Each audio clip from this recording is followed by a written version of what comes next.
আমরা যেভাবে দেখতাম মাদ্রিদের খেলা, জাভি আলোনসো নিয়ে বর্তমানে মাদ্রিদ আবার সেই লেভেলে ফিরে যাইতেছে। গতকালকের ম্যাচে আপনি দেখবেন যে গতকালকের বলতে আই মিন জুভেন্টাসের এগেনস্টে যে ম্যাচটা ছিল, Garcia what a player man.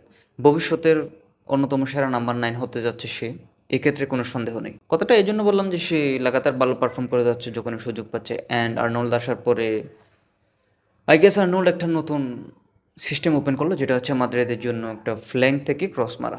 এটা বেনজেমা থাকতে আমরা দেখতাম, বর্তমানে আবার যেহেতু হচ্ছে খুব মজা লাগতেছে। সাথে তিনটা ডিফেন্ডার নিয়ে আলোনসোর অল অ্যাটাক ফরমেশন জাস্ট অসাধারণ।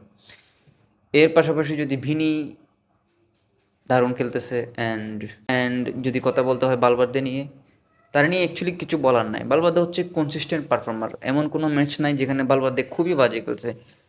এভারেজ বলতে পারেন অথবা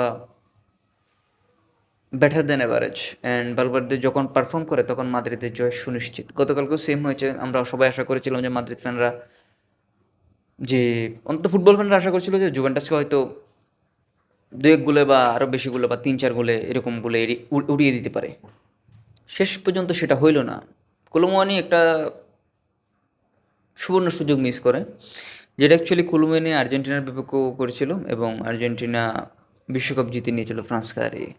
same ball, same mistake and same miss Kolo Muani গতকালকে করে।